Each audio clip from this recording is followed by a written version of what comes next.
Hi guys, just gonna wait a minute. Hopefully Jose will be able to come on. I'm just replying to a message. I'll be 1 second.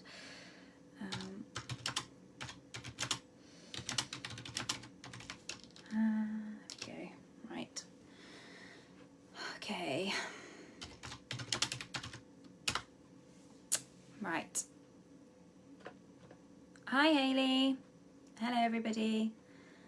Say hi when you join so we can see you. And yeah, just waiting for Jose to find us. He said he's finding us now, so hopefully he'll be here in a minute.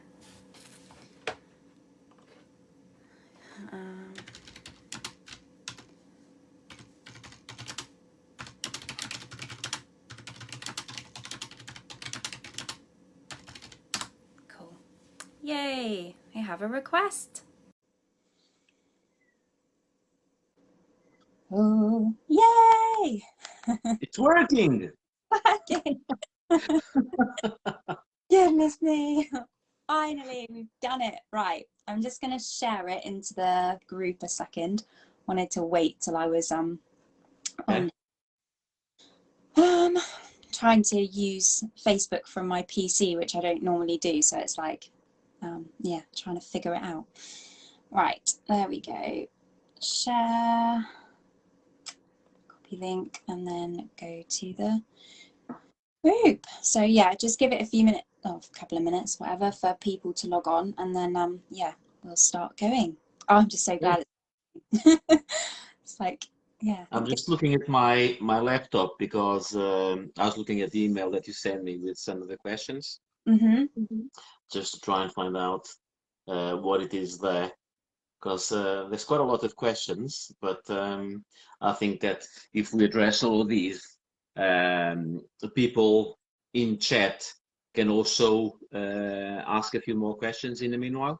Yeah, I think that's a good idea. Yeah, definitely. And then we can answer those as well. Let me just paste that into there and post. There we go. It's in. Cool. Right. Let's go find the questions. Right. Okay. Did you want to introduce yourself a little bit and just say who you are so everybody knows?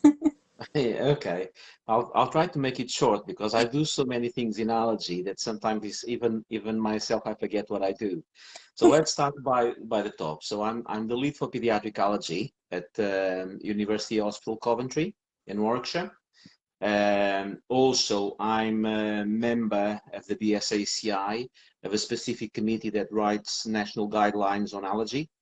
I'm also advisor or pediatric advisor for a rare disorder called MCAS. So I'm the advisor for MCAS UK.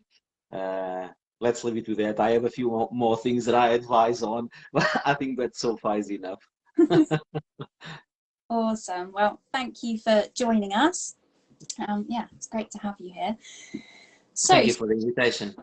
you're welcome. So, yeah, so if I just sort of, read some of the questions out then that we've got. First, everybody watching, if you've got other questions, just pop them in the chat and then we can kind of scroll back through and find them. Absolutely. So omeprazole seems to be quite a popular one that pops up quite a lot and has a lot of people questions. Yeah.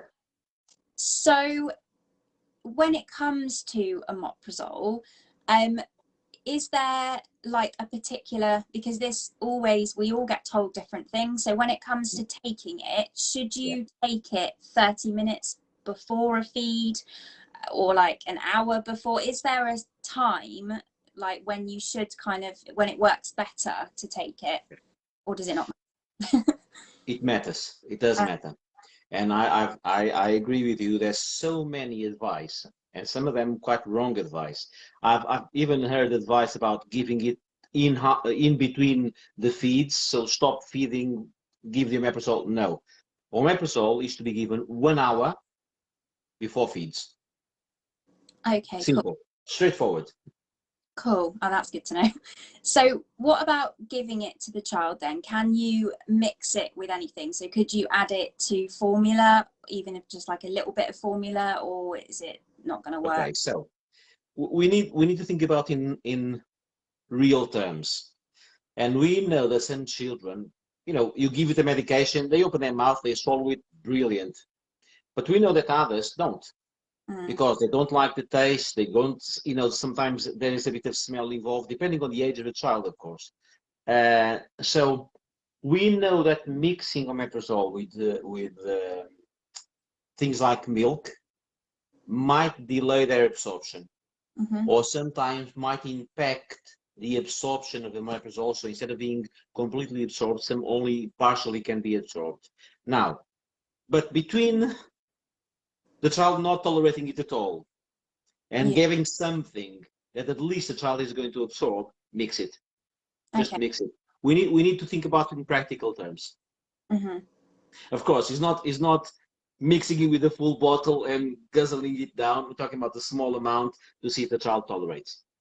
Okay, and what about, because I was told with my son to not mix it with formula, obviously for those reasons, but to use like a puree, like a bit of apple puree or something like that to mix it with. Is that okay, or again, is it the same?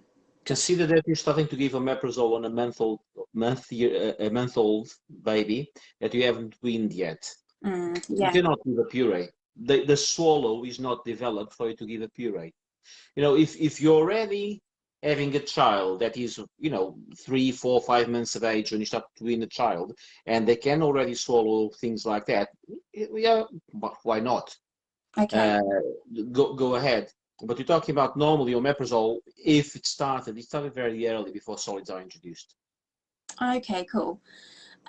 So staying with the omeprazole for a minute then. So the suspension one, does it have, like, it has the date like that you can use it? So I think, I'm trying to remember, but I think for mine it was like 4 weeks or something. Does it start to lose its effectiveness, or like the longer it's sat in the fridge, if that makes sense, or will it work the same the whole period of that 4 weeks? Okay, so let's track back to the first lockdown. And you're going to see, and you're going to understand something that I'm going to say, because some people are going to be confused about my answer. So my answer is, okay, you have an expiry date on all medications and milk and whatever it is. But in reality, the true expiry date of any of those is sometimes 6 to 12 months later. Now, but now let's put things in context. And now coming back to the first lockdown, as I said.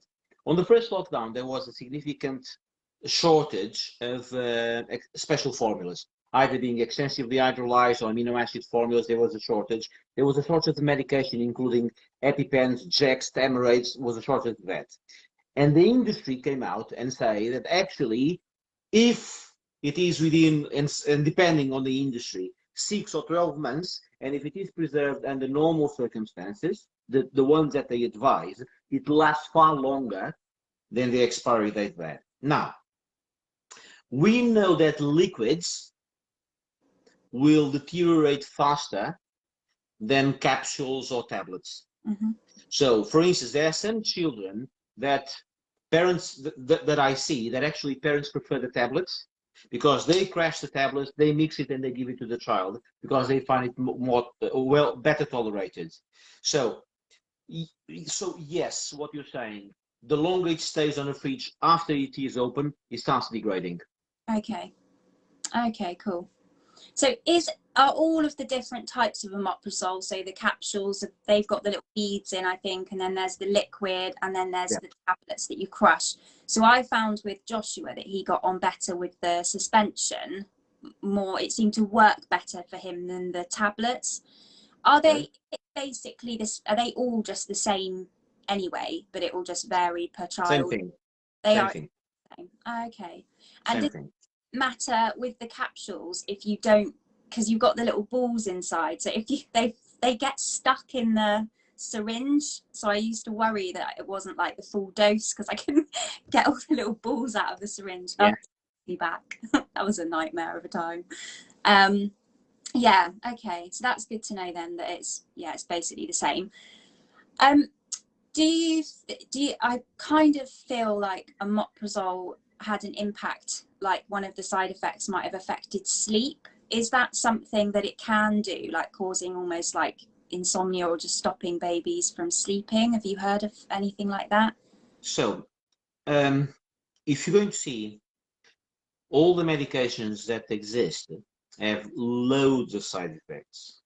And for you to have an idea, all of them have over 200 side effects. Now, what the pharmaceutical industry decided upon is to put on the grading of the common, uncommon, and very rare. Mm-hmm. So, if you're going to look in probably most of the medication on the very rare side effect, some of them will say insomnia and so on and so forth. Now, I don't think it is a direct effect of omeprazole, unless if you are extremely unlucky to your child to be one of those very rare or extremely rare, then probably not. Probably not associated with that. Oh, okay. Okay. Oh, that's good. You get so paranoid, like everything, then everything becomes a symptom or like a side effect, all these different things. And the more you look into it, the worse it's going to be. Yeah, exactly. Yeah, I think sometimes the difficulty is, like, as a parent, you go into panic mode and you go to the doctor and you say, oh, I need something, like, help me. And then it's like different medications and then different milks, and you end up switching and changing. And I remember, like, we started Joshua on, I think it was just was it SMA Althera or something like that. And after a couple of days, I thought that he was reacting to that because his tummy seemed upset. So then I asked him to switch to another milk, and then we ended up on different medications. And I kind of lost track of like what was working and what wasn't working. So that is a common mistake. Trying to change a formula a few days later after it has started is not going to work. Normally, for you to see if a formula works, you need to wait about 3 or 4 weeks. Unless if the deterioration of symptoms is so great, we should not change formulas. What you need to think of, the bowels will need to adapt to a new formula. Yeah. Okay, and by doing that, some of them will become upset, they will have colic pain, things like that, but it's not a reason to stop. Because if the rest of the symptoms are starting to improve, but you're only going to see the symptoms improving a few days down the line. So 2 days is very early. So unless if there's a significant deterioration, changing it so fast will not work and actually will induce more confusion. Yeah. And then suddenly, as you said, a lot of medication are thrown in, and in reality, we don't know what has helped, what has not helped. So I see a few children like that, and normally what I tell parents is there's only one choice. If you want me to deal with it, I need to start from scratch. I need to scrape out everything that you've been given so far and start from scratch, because I don't know what is making it worse and I don't know what is making it better. Yeah, that's the situation that we got into. It got ridiculous. When we changed from, so we were on ranitidine quite a long time. And then that just seemed, even though we were upping the dose with weight gain, it just seemed to sort of stop working. So then we switched to omeprazole, and I felt like for 5 days, he just was horrific with omeprazole, and I almost gave up. And then it literally changed like that, and he just suddenly got 1,000 times better. Because yeah, he was awful. The problem there is that you're talking about 2 different types of medications. Both of them are to reduce acidity in the stomach, but they work in a completely different way. So ranitidine is an antihistamine in reality. So ranitidine is an H2 antihistamine. So the normal antihistamine that people take is called an H1 antihistamine because it works on receptors, H1 receptors. Ranitidine and famotidine and a few others, cimetidine and all that, they are H2 receptors. And if you look at it, all of them end the same way: cetirizine, ranitidine, famotidine, and so many more. So H1, H2 receptors. Sorry. Omeprazole works in a different way. Is what we call a proton pump inhibitor. So basically, It takes 10 days for the medication to start working. And people think that changing from ranitidine from omeprazole is a continuation. Actually, it's not. You're actually stopping one that works in a way, and you're starting another one that works in a completely different way. You're starting from scratch. Okay. Okay. So it goes back to scratch again, almost. Yes. Yes. And that's why in the old days, you either, if a child is already on ranitidine, you add up omeprazole, and then at some point you stop ranitidine. So you don't stop one and start the other. Right. Okay. Yeah, that's what I did wrong then. We stopped one and started the other. Yeah. But sometimes it's a matter of the advice that you get. That was, yeah, the advice. We were told to just stop ranitidine cold turkey. So that, omeprazole. yeah, so that is not what I used to do. Okay, that makes sense. It's crazy. It's so hard, and you don't know what you're doing. So you're just, yeah. It's that, and unfortunately, a lot of the people that are prescribing those medications, they actually not been properly trained on prescribing them. So they heard from someone else, and there is this perpetual usage of something in a completely wrong way. Right. Okay. Okay. So is it lanoprazole? Is that Lansoprazole? Yeah. Is that different to omeprazole, or are they? No, no. Okay. Both of them are what we call PPIs, proton pump inhibitors. Right. Okay. So can I just, when someone is asking there if it is the same with Gaviscon and omeprazole, no. Gaviscon, what Gaviscon does is neutralizing the acidity in the stomach and thickening, and mainly is a thickener of whatever you're eating or drinking. So Gaviscon works immediately. It blocks there in the stomach. The other ones, no. We're talking about going into the cells. I'm not going to go into the way that they connect to the cells, but it is about blocking cells from producing acid. Right. Okay. So the Gaviscon, then you can take that. So if you take, because I used to mix it with the amino acid milk, the formula. Yes. The formula was so thin, so I Yes. put it in and it would thicken the formula. But then it works the same way, so it goes in the tummy and it creates like a lining. Does it also, or stops the milk? No. Actually, that's an interesting one. You know what I tell some of my parents that I prescribe that? I said, pick up a sachet, put it in water, and wait and see what's happening. What is going to happen is going to make this mess. It's going to expand, absorb all the water, and create this lump. And that is why Gaviscon so frequently leads to constipation. Right. Okay. So, and that's why, for instance, to me, there's another thickener that I use called Carabel. Yeah, that caused diarrhea for Joshua. Sorry? It seemed to cause Joshua to have diarrhea or like really runny poos when he had it. It can be. So if a child has a cow's milk protein allergy, now, and if you give Carabel, sometimes can cause that because then they also have an allergy to soya. And the reason for that is that Carabel is made with something called carob, which is from the same family as soya. And we know that there's a cross-reactivity between the protein in milk and the protein in soya. So some children will react to Carabel, not all of them will react to Carabel. Carabel tends to lead to less constipation than Gaviscon, so I prefer Carabel in the first instance. Unless if a child is already having significant diarrhea, then I'll give him a Gaviscon instead. Okay, yeah, because then we ended up back on the Gaviscon. My second son was on Gaviscon, but it didn't cause any constipation, but it did with Joshua. It just depends on the baby, doesn't it? Yeah, it does. Every child is different. So trying to, even on siblings, if you try to do the same thing, it will not work. Okay. Someone's just said that she stopped using, is it lanoprazole, cold turkey, and her baby just happened to get thrush straight after. Is there any correlation, or do you think that was just happened by coincidence? Happened by coincidence. Yeah. Okay, cool.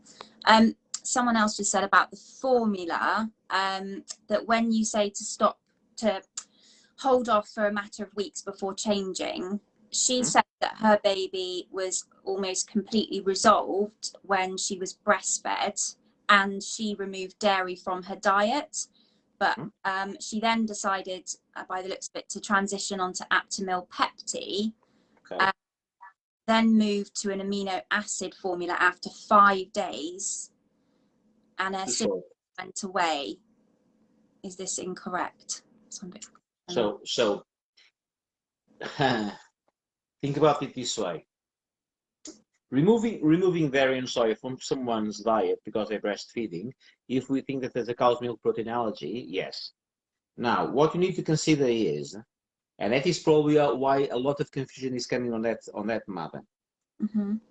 If you drink now, today, a glass of 128 milliliters of milk, 8 days later, if I test your breast milk, there's still going to be cow's milk protein there. Wow, okay. So the effect is that long lasting. So changing from one to another, and 5 days later, changing it again because things are not working, probably you have a lot of things happening at the same time, and actually it was not the new formula that started working, was the effect that coming from behind. Also, you need to consider that for a baby, if they eat milk now, it takes 3 days to clear their bowels. So 3 days down the line, it will still be affecting. Okay. Okay, that's interesting. So dairy takes a long time to get out of your system then when you're breastfeeding. And... Yes. Okay. Yes. 8 days. Wow. Oh, okay. Actually, I did a post on, I don't know if I put it on Facebook, about allergies or allergens in breast milk. And it says there about egg, wheat, milk, and peanut. How long does it take to disappear from breast milk? And it takes quite a few days. The shortest that you can have is about 3. Okay. Someone said, could you try normal formula again after trying Neocate for 6 weeks, as she's not convinced that the symptoms were actually related to cow's milk allergy, but maybe tongue tie instead. Okay, so when we are in doubt, we give a trial of 6 weeks, 6, 8 weeks, around there. And then after that, we stop and we start new formula, or normal formula, going back to the formula that they were on before. And then we'll see how things happen. Now, let me confuse things a bit. Formulas are not made with whole milk. If you consider there are 2 main proteins in milk, casein, which is around 70%, and whey protein, which is the rest of 30%. Some children might be only allergic to one of them. So the problem is that protein, and I've seen children that by changing one, that is, or the other way around, symptoms resolved, and they did not need an hydrolyzed formula or an amino acid formula. Okay, interesting. Just someone's just asked about omeprazole again, that you said to give it an hour before a feed. She just said, does it need to be the exact same time each day, and how long after a feed could they take it if they couldn't have it the hour before? Okay, it should be more or less the same time, for the simple reason that it works for 24 hours. Okay. Okay, so, but of course, it doesn't need to be to the second. A variability, a leeway is always there. If you give it 1 hour later, 1 hour earlier, is not going to make much of an impact. But the longer you delay, the decrease of the effect on production of acid is going to start increasing. Right, okay. And is there a time frame after a feed, like before you could give them their dose, as she said? So if they've just had a feed, is it like 2 hours after they've eaten, or? Okay, so you're talking about children that wake up in the middle of the morning to have a feed, for instance? Yeah. So it depends. So that's why we advise that omeprazole should always be given in the morning, first of all. Okay. So you're going to have a longer period of time with an empty stomach. Now, for you, if a child feeds every 2 hours, you are never going to have an empty stomach, Yeah. because gastric emptying takes roughly 3 hours. Okay, so you need to look into that one, particularly that one. Oh, okay, cool. Okay, that makes sense. I had another question about that and I can't remember. Where is it? Yeah, so I'm just going to read this a second actually. What was that one? I swear I just saw. There's a few interesting questions there that I actually need clarifying. Yeah, go ahead. Oh, it's hard for me. I'm trying to see all my little. No, don't worry, don't worry. So let's start with this one about cow's milk protein allergy be confirmed by a test. Okay, depends. There's two types of allergies. What we call IgE mediated, which are the immediate effects, and non-IgE mediated, which is the delayed effect. The IgE mediated leads to hives, swellings, immediate vomiting, eventually anaphylaxis. The non-IgE mediated are the ones that lead to reflux, eczema, constipation, or diarrhea. If it is non-IgE mediated, no, there are no tests whatsoever. Removing the formula to see improvement of symptoms and giving formula again to see the deterioration is the only way. So don't get fooled, because there's a few tests running around, and some of them are actually not that cheap, that say that they would diagnose everything single intolerance. No, it does not work. It's a lie. Okay, cool. Well, that's good to know. I had a feeling that was the case with the non-IG. Yes. Yeah. Yeah. What was that one? Can fructose intolerance be a main symptom for silent reflux? Okay. I don't know. No. No. First of all, fructose intolerance, extremely rare, probably even more rare than lactose intolerance. The incidence of lactose intolerance in the country is around 0.4%. The self-diagnosis of lactose intolerance in the country is probably around 15%. So that is one of the things. And whatever intolerance it does not cause reflux. Intolerances affect only the large bowel, and by affecting the large bowel will lead to bloating, colic pain, normally diarrhea, but if there's too much bloating and gas being passed, can lead to constipation, because methane leads to constipation. Oh, wow. So a child that is very windy, don't be surprised that they can become constipated. It's a side effect of methane. Ah, okay. Is there a way to ease like wind in babies if you don't want to use, you know, like medications and things? Someone asked about, I guess, bottom wind more than like up, you know, when they're led there squirming around and. Okay, so it's gentle ways to do it. Flexing the legs to the tummy, and by that you increase what we call intra-abdominal pressure, but actually you put the rectum in a way that is easy to release. Okay, so that's why I normally tell parents, don't try to do that if the nappy is not on. Otherwise, you're going to have a serious paint on your face. So that is the first thing. Rubbing the tummy. Get a bit of olive oil, rubbing the tummy clockwise. The bowels work clockwise. So doing that, it would work. It will help, because it helps the bowels move. Okay. Now, medication. And people talk about all sorts of things, gripe water, Infocol, so on and so forth. Research has proved that it does not work. And actually, in some cases, it might get worse. So what happens with a few of those medications? They are sweet. And by giving something that is sweet in children, it's going to lead to the release of endorphins. Endorphins lead to pleasure, they don't feel the pain. So actually you're camouflaging something. Now, when that sweetness goes into the bowels, the bacteria in the large bowel, it feeds on sugar. And the byproduct of sugar is gas. So sometimes you can produce more gas, more colic pain, symptoms getting worse. Okay, so for you to have an idea, in neonates, when we do a procedure taking bloods or whatever it is, we tend to give them a little bit of sugar because that releases endorphins and they don't feel the pain of the procedure that we're doing. The same happens with things like that.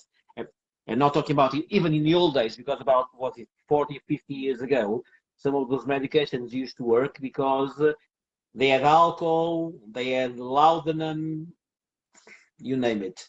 Yeah, so I used Infocol with Joshua, and I'm not sure it really helped. I tried gripe water once, and I never used it again because he just screamed shortly after having it. So I wonder if it made things worse. Made it worse. Can be.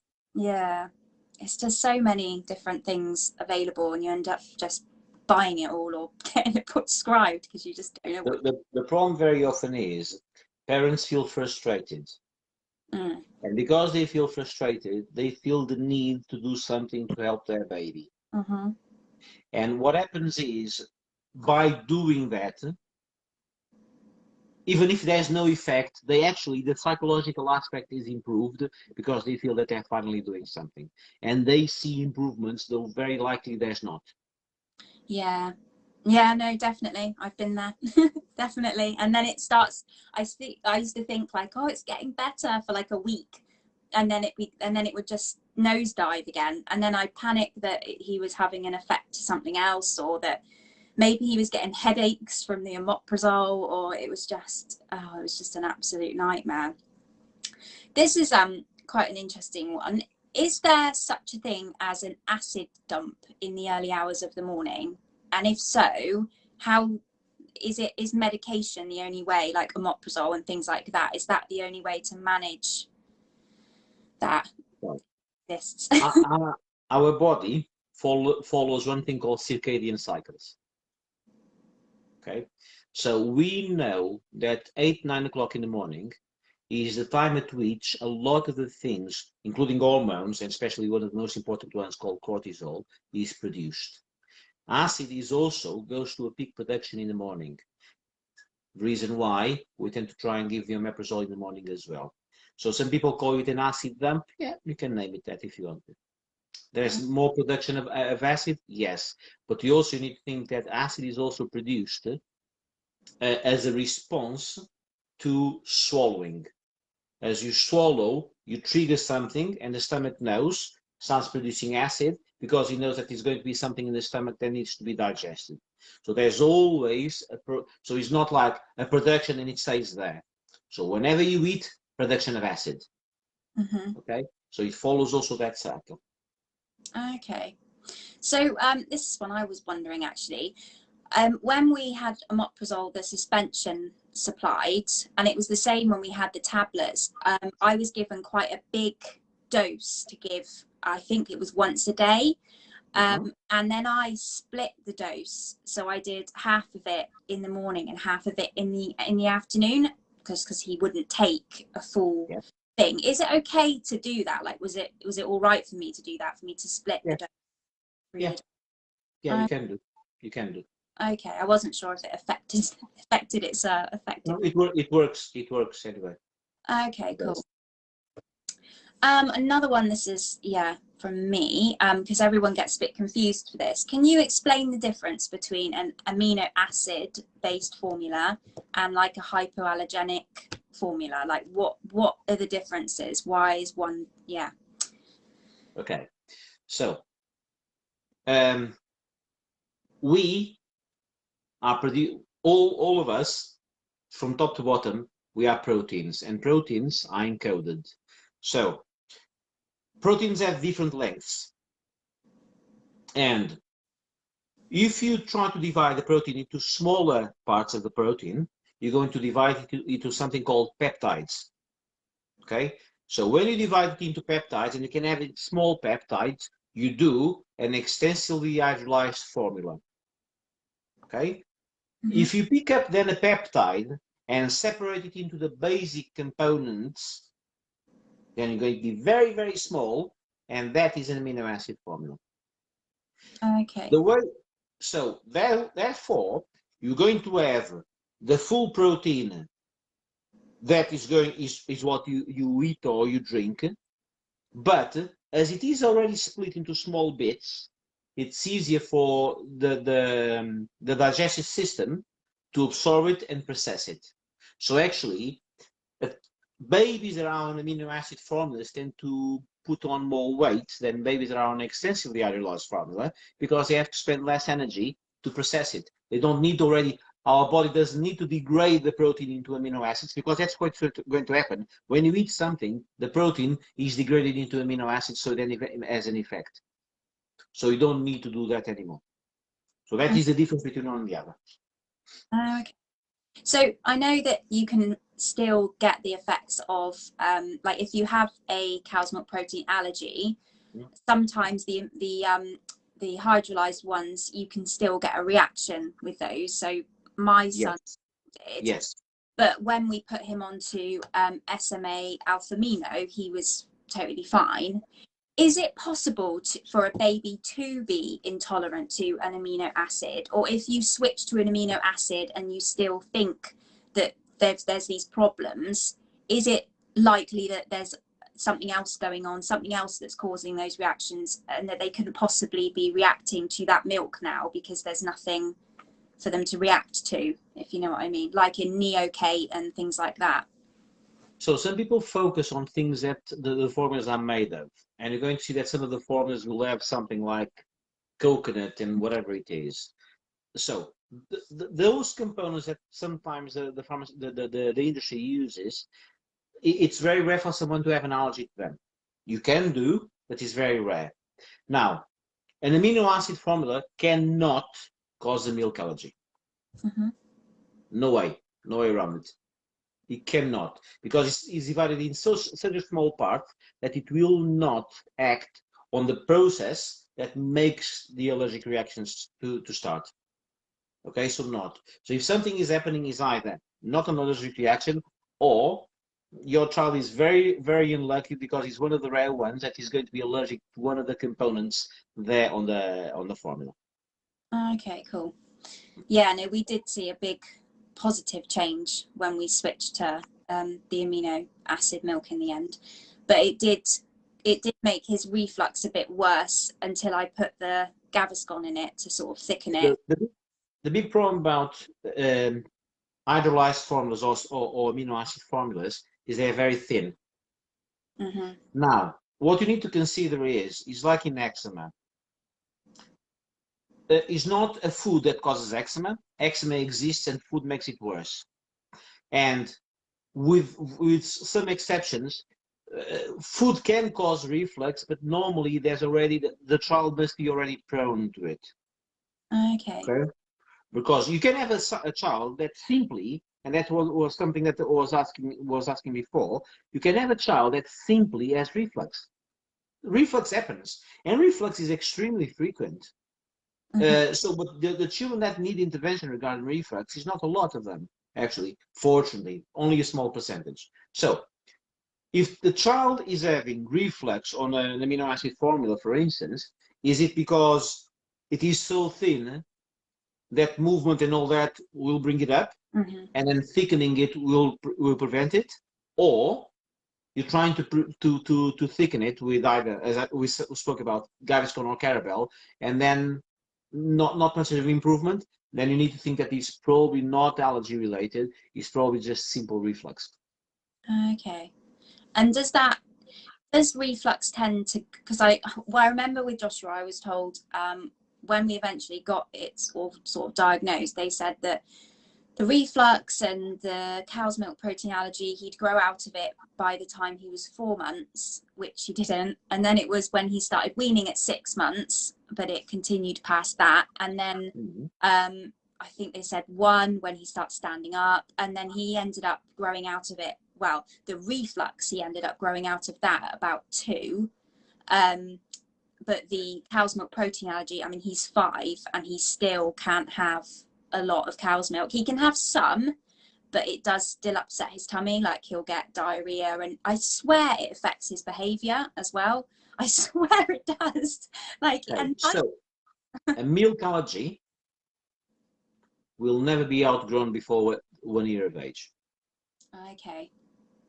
A milk allergy normally is outgrown up to 2 years of age, most of children. Then you have a smaller percentage of them, probably around 30% more or less, that will only outgrow it by the age of 5 or 6 years. And then you have a very, very small percentage of them that it will either not outgrow it or outgrow it when they're much, much older. Okay. Okay? Yeah, Logan still has it, and he's just turned 2. His is worse than Joshua's in his reactions to it, but the reflux isn't actually one of his symptoms anymore. Now, reflux, that idea that introducing solids into a child will make them outgrow reflux is wrong, completely wrong. Okay. So, it is more common for children to start having less reflux. If it is simple reflux, it's more common for them to stop having so many signs of reflux when they are around 1 year of age. So when they start walking, for one simple reason: gravity. They are standing up instead of lying, okay, or crawling. One of the things. The other one has to do with what is called the core muscles. As the core muscles strengthen, it also decreases reflux. Okay, because at the bottom of the esophagus we have 3 muscles. It's like a necktie. So you have a circular one, and then you have 2 of them that go like this, like a necktie. So basically, they don't work very well. But as a child grows, they start being a bit more competent. And as they cross, especially these 2, as they cross, they not only decrease the size of the esophagus, but also it pulls the esophagus upwards. So those 2 mechanisms will make whatever it is less likely to go up. But this needs to be with the core muscles to be more competent. Before that, no. And then you have the other ones who have severe reflux and different ballpark. Okay. So if a child has an allergy to cow's milk protein, is it likely that when you go to start weaning that they'll have intolerances or allergies to other foods that you might introduce, or is that no? Soy only. Okay. Okay. Soy only. Not anything else. No relationship at all with anything else. Okay, that's interesting. Amanda's asked this a couple of times actually. She said that her 11-week-old is having omeprazole in the morning and the evening, and half Gaviscon, which I assume is half of one of the double sachets, in feed. When should she put his Gaviscon up? I think we only ever did the half sachet in every feed, I think, because if I upped constipation.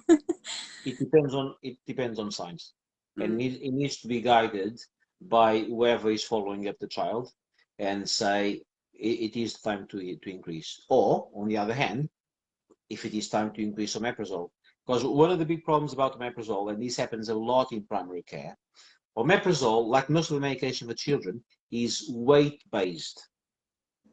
So as the child grows, because we give milligrams per kilogram, as the child grows, we need to start increasing the amount of omeprazole according to that one. But also, it all depends on what dose of omeprazole have you started and how much higher can you go. Okay, Yeah. so it depends on all of that. Okay. Yeah. I remember hearing that was really weight sensitive. We had to put it up quite frequently. Yeah. How do you know with omeprazole when, like when it comes to weaning off of omeprazole, like is there should it just be cold turkey, or should you reduce the amount that you take? Because I think we were told to stop cold turkey, but I refused to. I dropped it gradually over quite a long period, actually. If for instance, some children, I put them on just a trial. I put them on, again, like with milk, a trial of 6 to 8 weeks. This is a short course. If it is 6 to 8 weeks, I'll just stop it. Okay. Now, if we're talking about the child months on end or years on end, no, you need to decrease it gradually. Right, okay. You cannot stop it altogether. Mm-hmm. What would happen if you did do that? Would it just cause a huge increase? Well, again, we're talking about from no acid production to full acid production on a stomach that is not used to it. Right. And just that can cause signs. Right, okay. So you need to let the stomach start to adapt to having acidity there. Because until then, the stomach is almost like a kind of pristine because it's not reacting to acid. Okay, so that needs to be looked into as well. So does omeprazole literally stop them from having tummy acid then completely, or? Okay, depends on the dose. So in a lot of children, it will not. It will just simply decrease the amount of acid, and we do not aim to stop it completely, because you need the acid to digest food. Right. Okay.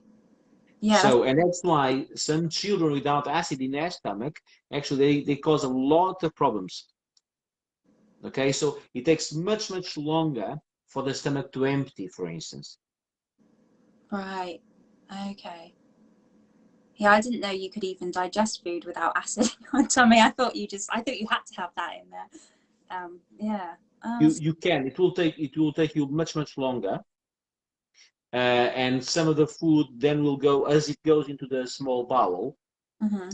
Then in the small bowel you have other types of acids called the pancreatic juices, and even bile that is produced from the liver.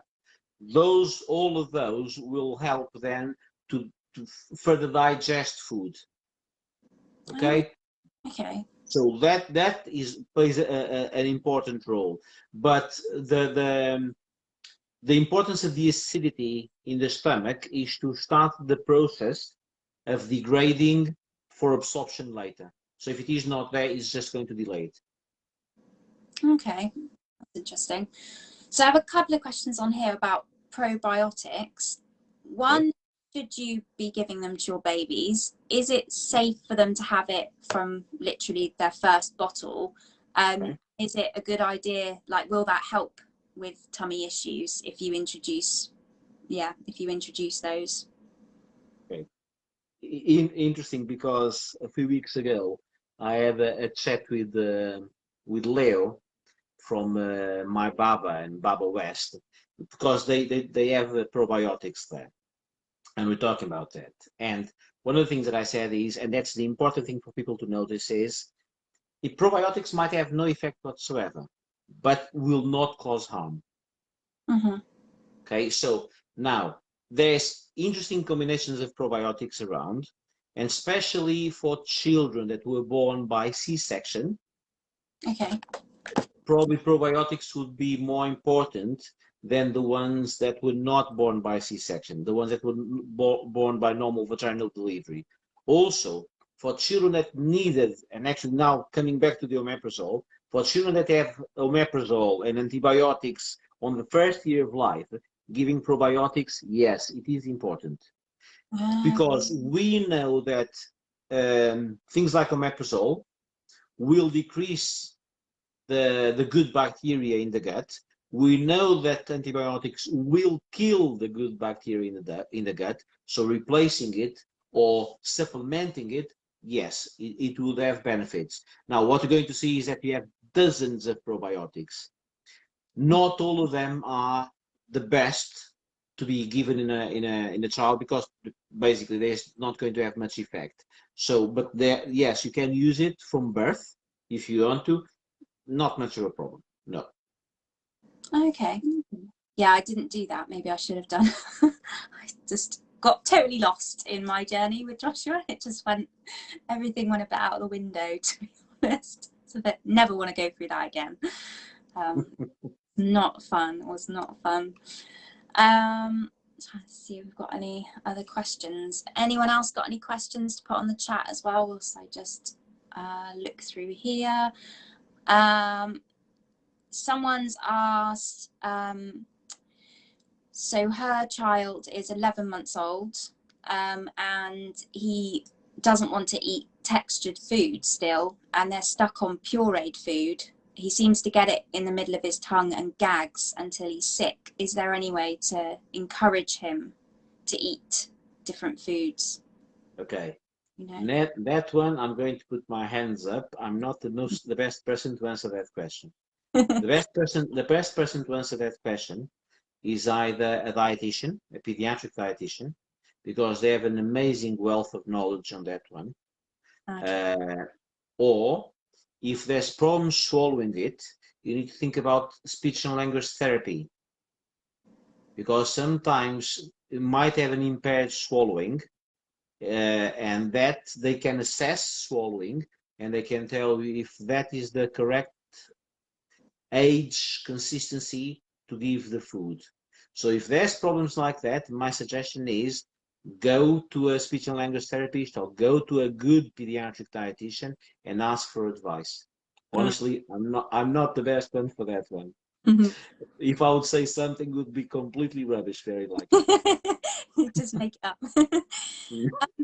Someone's asked, based on what you said about maintaining some acid for digestion, if you're on quite a high dose of omeprazole, would it therefore be a good idea to be on an amino acid like neocate so that it's easier to break down?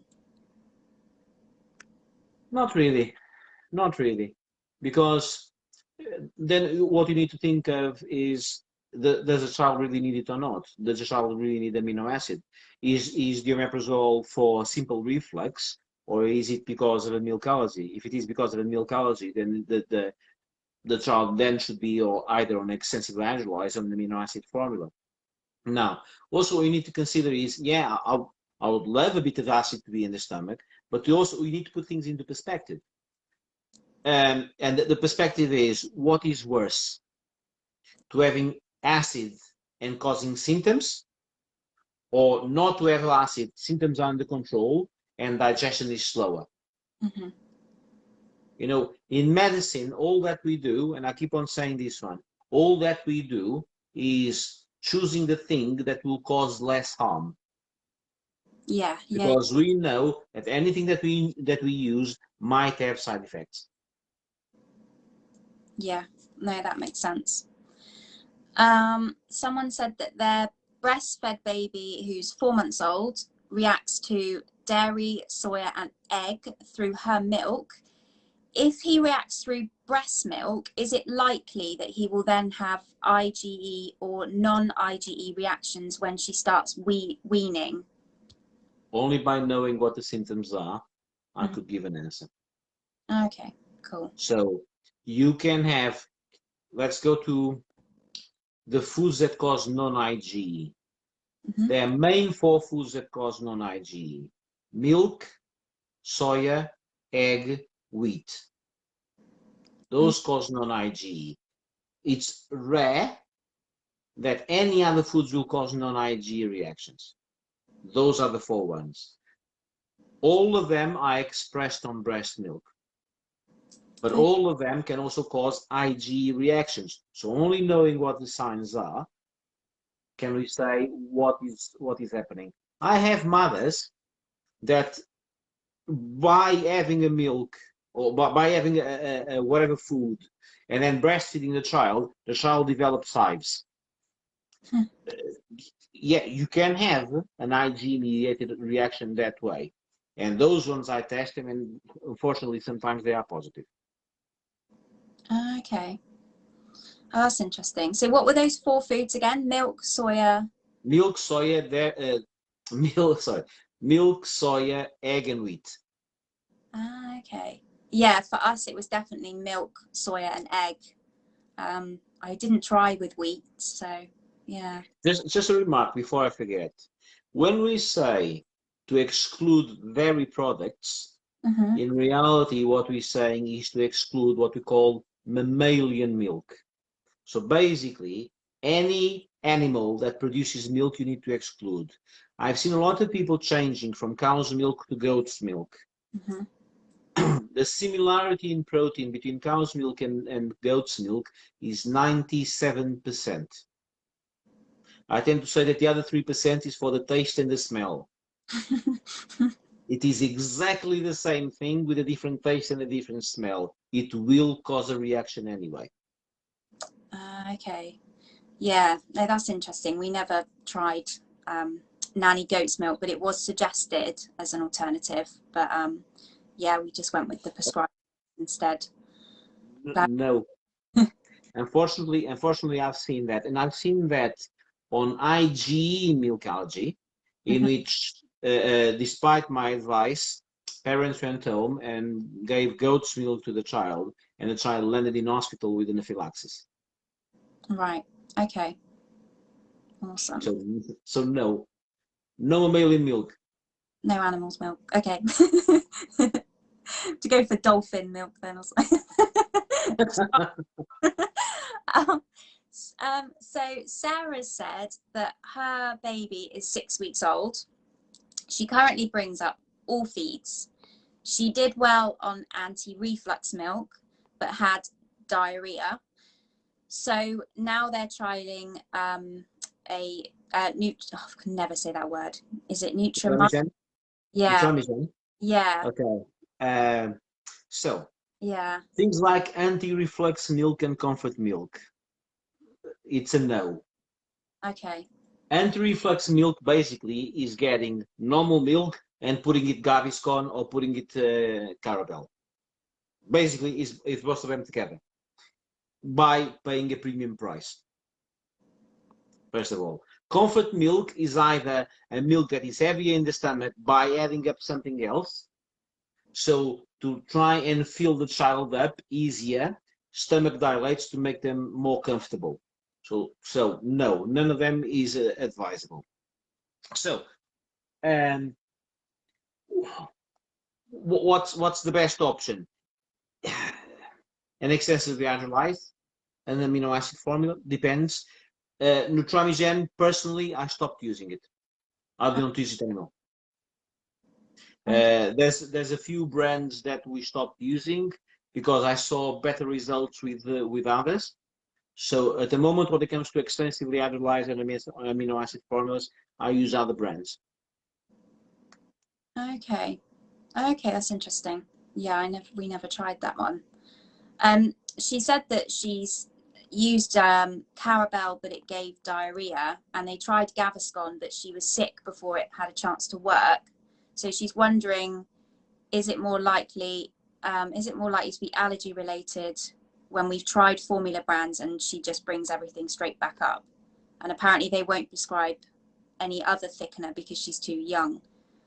Because that's difficult if yeah. How quick Okay, work then? It's instant, is it, or not?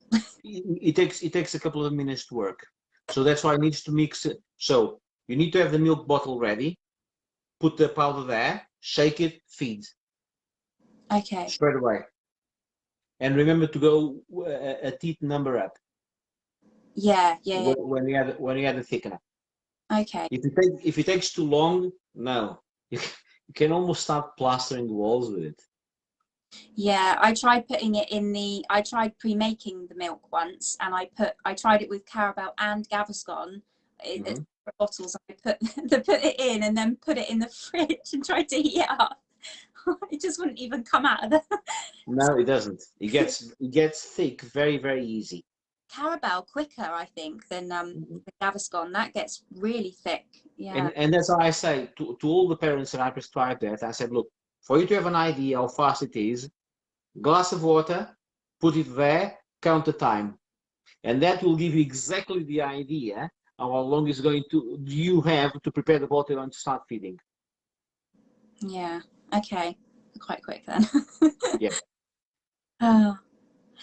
Hayley said, where could you get the best info on the right probiotics to use? Do you think place to get? Okay. Not the internet. Not Dr. Google, please. Because what you're going to find is companies trying to sell it. Okay? So when I was speaking to Leo, I looked into something very interesting. There are over 2,500 articles on probiotics. The vast majority of them are sponsored by the companies that are producing it. So I do not believe the results. Only a few results, a few reports or research are accurate because they were not sponsored by anyone. And it was a very, very interesting one from, I don't remember if it was either Sweden or Norway. So, best people, it's not a matter of you going to look what it is. It's a matter of speaking to someone that knows what they're dealing with. Again, pediatric dietitians. Now, you're going to have simple probiotics and you're going to have combination of probiotics. Some of the combinations of probiotics can be good because they use good probiotics, good lactobacillus there. But sometimes it's also not just that. Another very important thing is you need a certain amount of live units for them to have effect. Less than that is not going to have a lot of effect.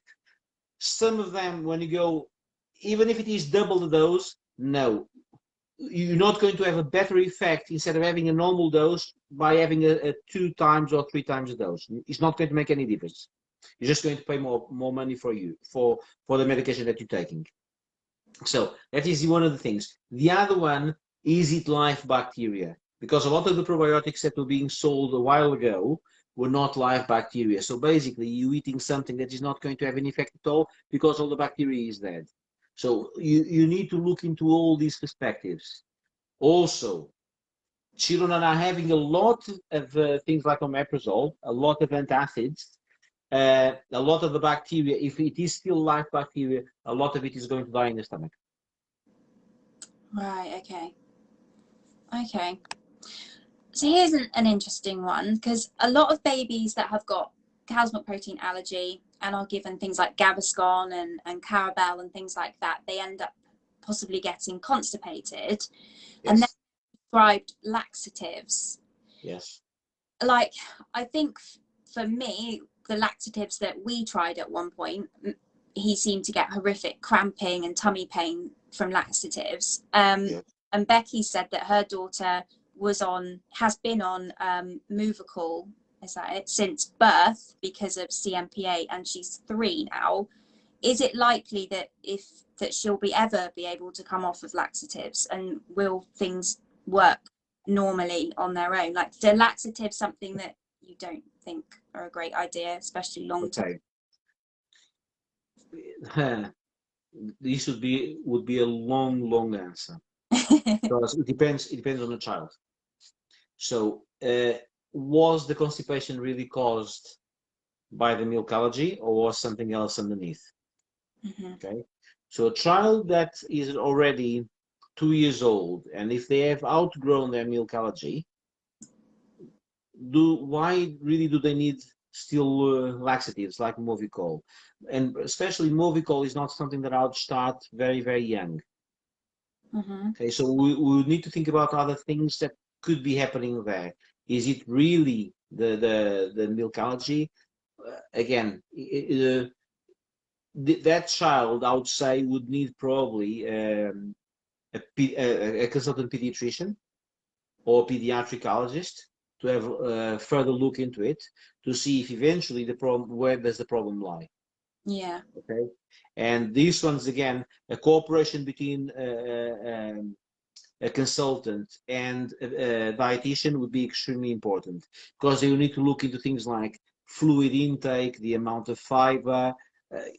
There's a lot of variables there, so it is very hard to give you a direct answer. Okay, that's interesting. Anymore, what's this? Son is 17 weeks on SMA, lactose-free milk due to every other milk making him sick. Was prescribed Gaviscon from hospital, but if I remove the Gaviscon, he's sick again. So what do you think of these lactose-free milks that you can buy in Boots and things like that? Because I've always thought that the lactose was quite a low, like not many babies were, you know, had that problem, but it seems to be a milk that people do go to. Quite. On my perfect honesty, they are rubbish. Okay. Yeah, okay. Again, as I said before, if someone has a sugar intolerance, it does not cause reflux. It's a sugar intolerance is from bottom end, not top end. No way around it. And someone trying to justify reflux for whatever sort of intolerance, no. Intolerances affect the large bowel. Okay. So from the stomach until the large bowel, a lot of things have happened. A lot of other things come in the meanwhile. So no, intolerance does not cause reflux. If there is a reflux, something else is not lactose. Okay? Lactose intolerance, coming back to what I said before, incidence in the country is around 0.4%. Yeah, low. Can babies react to any other milk through breast milk apart from soya, dairy, wheat, and eggs? Can they react to things such as nuts and things like that? Okay. We know that peanuts are expressed on breast milk. Now, there is no research regarding other tree nuts. And bear in mind one thing, peanut is not a nut. Peanut is a legume. There's no relationship at all between peanuts and tree nuts. And when I'm talking about tree nuts, I'm talking about almond, walnut, hazelnut, Brazil, cashew, pistachio, so on and so forth. No relationship whatsoever. Okay, so we know that those are expressed in breast milk. We can only assume that the other ones will be expressed as well. There's no reason why they shouldn't be expressed. Now, how much are they expressed? How long do they stay in breast milk? No one knows because there's no research into it. Okay. So it is possible then that they could have allergy. Yes. Okay.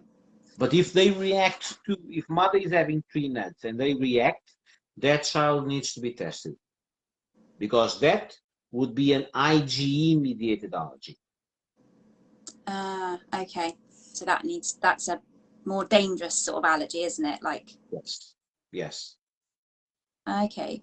I've always wondered this actually with that. If a baby or a child reacts like IgE reaction to something, yeah, could that at some point become like, could it turn into like an anaphylactic reaction? Like if they don't have that initially, if it's just eczema or, you know, like those instant hives and things like that, could it suddenly switch if you did keep that in there?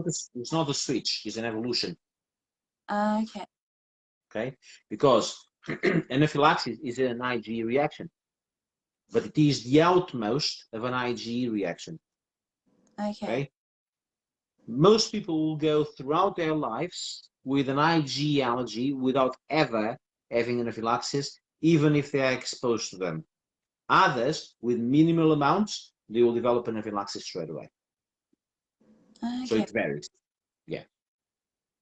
Yeah, I used to look after a little boy that if he so much as touched milk on his skin, he would have anaphylaxis, so he had to have EpiPens.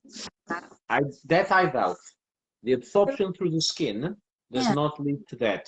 You can have a localized reaction, so with hives and all that, but through the skin getting anaphylaxis, unless if we're talking about a child with moderate to severe eczema, in which the skin barrier is not there and the protein can pass into systemic circulation. No, if you have intact skin, anaphylaxis through the skin.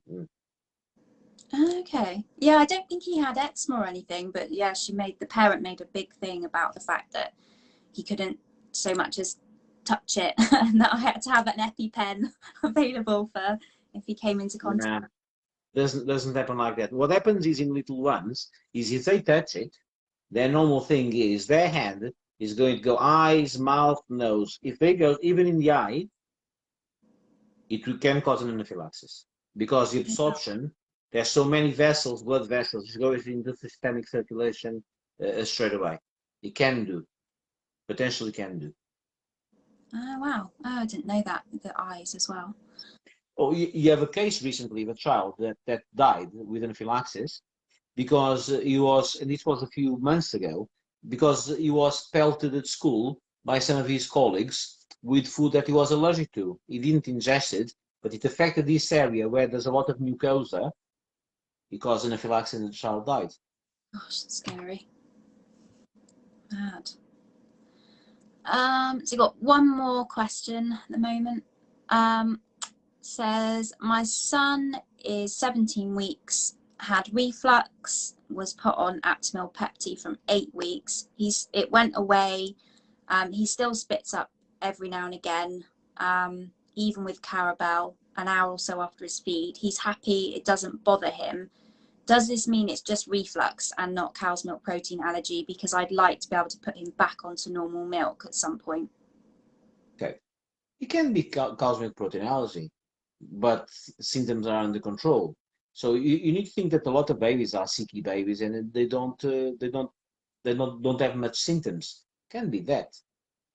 But at 17 weeks, again, a dietitian, if he's already been having that for 6 to 8 weeks, and if it was just a trial to see if it was a milk allergy, they need to be guided by a dietitian, and the dietitian can tell that mother, look, let's stop it and see if there's any symptoms. Do a food diary. When you stop one and change to the other, do a food diary and symptom diary, because that is actually very helpful for all of us, because then we know what is the association between one and the other, what is the timeline. So, and if it is likely that there's an association, then we can just restart the formula again. Okay, cool. I saw this earlier actually on that other video from your Instagram. Is the milk ladders? Is it the 6 or the 12? It's 6 or 12, isn't it? That you've Okay. got. So the new milk ladder is a 6-step one. Personally, I don't like it. Personally, I keep on sticking to the 12-step one. I find that children tolerate better the 12-step one, and parents can guide themselves better on the 12-step one. The main reason to the change from one to the other is because they thought that the sugar contents on the 12-step was higher than the 6-step. Look, if the effect at the end is better, who cares? Considering the rest of the stuff that children are going to start eating afterwards, the amount of rubbish, do you think it is the milk ladder that is going to make much of a difference? No. Does it have better results to outgrow the milk allergy? Works better for parents? Go ahead with it. Okay. That's the one I use. I don't use the 6-step one at all. And if a child has a reaction on one of the steps, should you stop for a length of time and then go back to the start, or No. at some point? Go back to the step in which there were no symptoms. Right. Okay. And then how long wait on that step before you progress? It varies from child to child, but normally I say you can stay there 2 or 3 months, and 2 or 3 months later, just try the next step again. Okay. Yeah, I think I need to start that, because Logan is 2 and he definitely reacts to dairy quite badly if he has too much of it, but I'm a bit rubbish. Like, I haven't really stopped it since he started eating. I've kind of just have it, but I'm wondering maybe I should just stop it completely, do you think, for a certain amount of time, and then start the milk ladder so that he actually gains some tolerance to it again? Or or sometimes you can do a combination of both of them. okay. Okay, because sometimes just changing from one to the other, stopping one completely and starting the other might not be helpful, because sometimes they are used to the tastes, you know, consistency and all that. So changing it completely not. Have both of them at the same time. Mm-hmm. One in the morning, one in the evening. Okay, cool. Brilliant. Don't know if we've got any more questions. Quite a few people watching. I think I've kind of said them all that were on the thing here as well. Yeah. See anything else? There's one from Josephine. So very soya egg free breastfeeding. Moving into alpha amino as a baby is still sorry, very specific question. Without knowing the child, I cannot answer. Specific questions are very difficult for me, because I need to put everything into context. Because normally I ask, when I see a child, I ask loads of questions to the parents, so I can make a decision about if it is a formula needed or not. But one of the things is, I would never go directly into an amino acid formula. Yeah, okay. Claire said actually she's tried to get in contact with her GP about trialing different formulas, but she's not managed to get anywhere. Do you think she should just try it herself and see if there's anything, if it works, like buy it, I guess, online? Okay, if you're talking about trying extensively hydrolyzed or amino acid formulas, the answer is no. Don't try that without guidance. Okay, cool.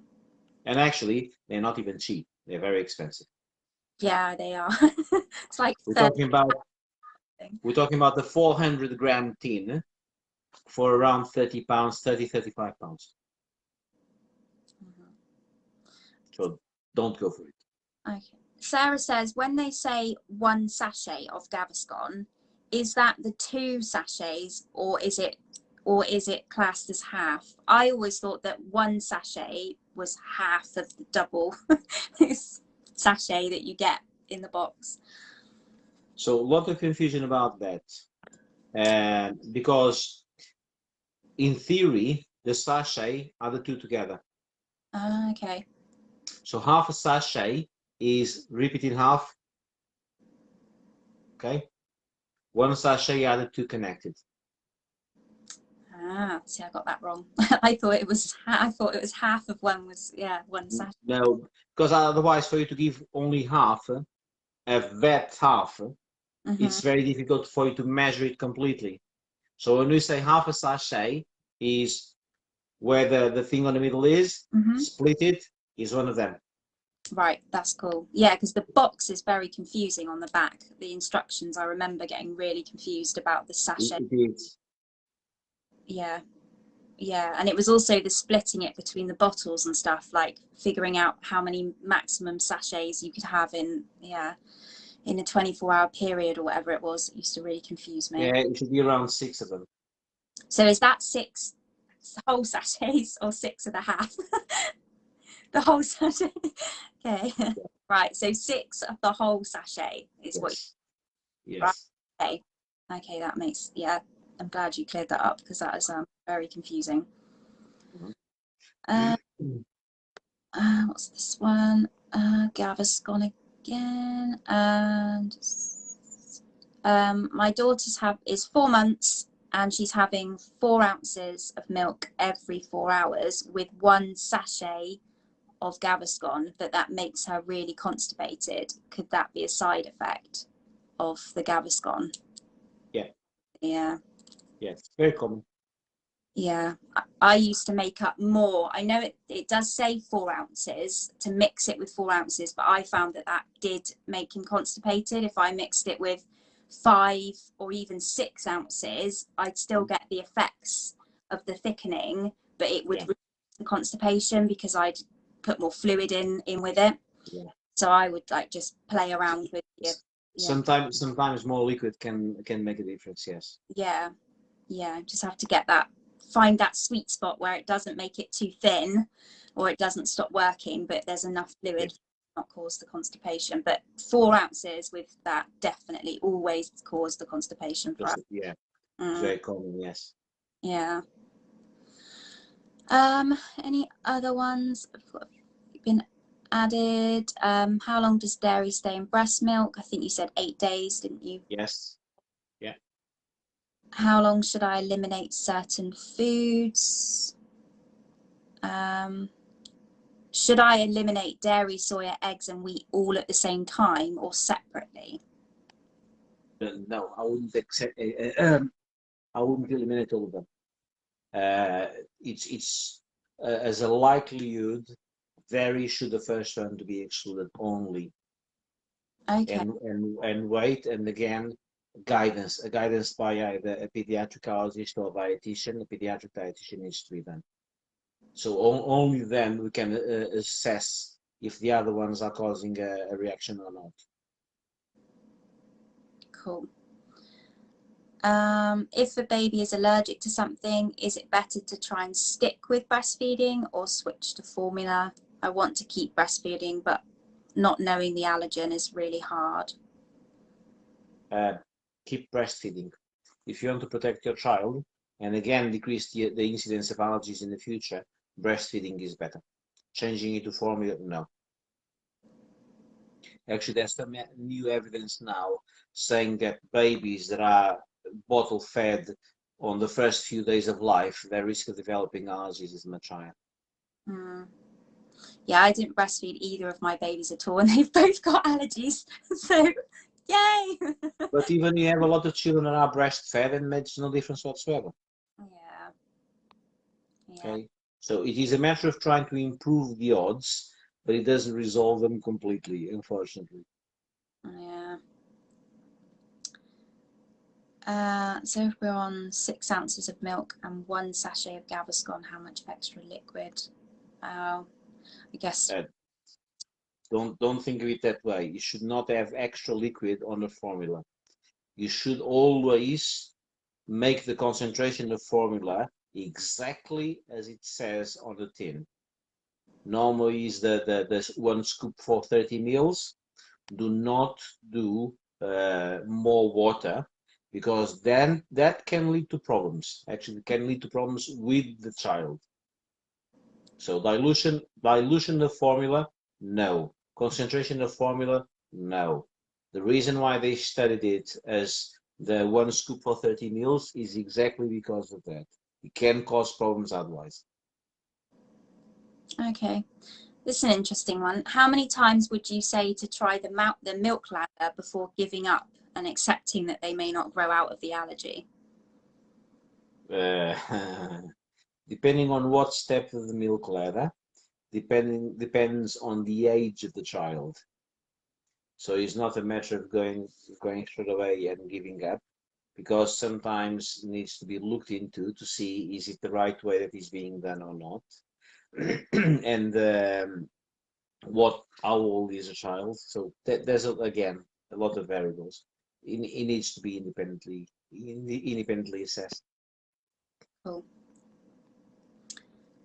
Oh, what we got now? Should I try other milk other than lactose free, or should I go back to the doctors? Probably go back to the doctors. Yes, go back to the doctors, because again, starting to change milks in a baby might cause more problems than not. Again, you introducing things that the child is not used to, can lead to the bowels getting adapted to it, can lead to colic pain. Is it a different formula that you're using? Are you using a different protein? No. Go back to your GP and start talking. Yeah, Becky said she failed the first step every time and she's 3. That's like Logan, he's 2 and he definitely fails the first step every time, but he still eats it. He still loves it. At that stage, I'll probably do allergy testing, just to see if by any chance we're talking about a proper IG mediated allergy. Cool. Can cow's milk protein allergy affect sleep? I guess. Only if you have reflux. Hmm. If it doesn't have reflux, no. So you wouldn't get like the tummy pains and things like that. Is that going to be the reflux that might cause that sleep? The reflux leading to pain. So anything that leads to pain will affect sleep. So is it reflux? Is it colic pain?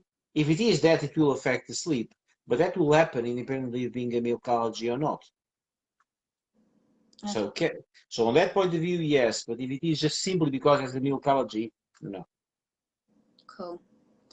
Can things like Calpol, like, you know, because it's got added sort of like flavorings and things like that, can that worsen things like reflux, like these extra things added into Calpol and stuff like that?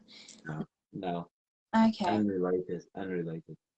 Okay. Unless if the child has an allergic reaction. So I have children with allergy to either Calpol or Nurofen because of the flavoring enhancements. Right. So anything that is put there to give a smell or a flavor can cause an allergic reaction. So that is the only thing that I would consider. Apart from that, no. Okay, cool. Yeah, again, I think we see problems in everything, definitely. I remember doing it. Everything I tried him with, it's making it worse. Yeah, it can happen. Yeah. Teething was another one. When he was teething, I was like, I think the teething's making the reflux worse. I guess maybe swallowing. Teething and being unwell, like a viral illness, will make reflux worse. Yes, Okay, it's very common. Yes. cool. It's not in my imagination then, for once. What age would you expect a child to grow out of silent reflux? 2.5 and still struggling. Okay. If a child at that age is still having reflux, needs to be investigated. So you need things like barium meals, a pH or an impedance study, eventually an endoscopy. Would need things like that. We'll go a bit further into it. Yeah. Why does teething make reflux worse? Too much liquid going down. Right, okay. Too much saliva. Okay. And sometimes with all that, some children might have a slight inflammation of the gum. Inflammation leads to, put it this way, when we are stressed, our stomach is a bit more sensitive. So in certain children, if they suffer more of pain from teething, Yeah. we have a stress response. A stress response will lead to reflux. The ones that simply, giggle it through with the teeth sprouting all over, probably it's not going to have much impact. Okay. That's good to know. Someone said, sorry for all the questions, just nice to get some good advice as doctors can be unhelpful. I think we've pretty much gone through most of them. I've been looking at the ones that you have there on the mail that you sent me. Yeah, I think we've covered it. I think we have pretty much. There's a few questions that are, like say, quite individual, I guess, for each child, which is a bit hard to answer. Yeah, I think we've probably covered everything. Gosh, we've been here an hour and a half. Oh, yeah. Hannah's just asked, is there a difference between omeprazole and lanoprazole? But I think you said they're the same. Did you? They are both PPIs. The only difference is lansoprazole normally is taken 2 or 3 times a day. So it's probably one of the reasons that is given one to the other. They work on the same way. They work on basically the same way. Cool. Awesome. Right. Should we wrap it up then? So that yeah. Yeah, let's do it.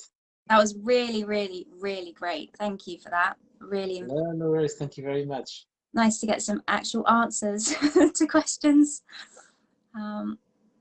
Yeah, and CC, yeah, we did go with the babies needed to be weaned off omeprazole if it was it after sort of 6 to 8 weeks? No, what did you? Long, if it is long term. If it is Yeah. long term.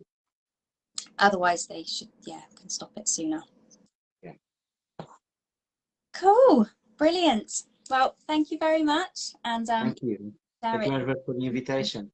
Yes, and it was lovely to speak to you, and I hope you hang around in the group in general. It's nice to have you. I will do. As you know, sometimes I don't have time to see the questions or answer them because I'm very busy. I'm so busy.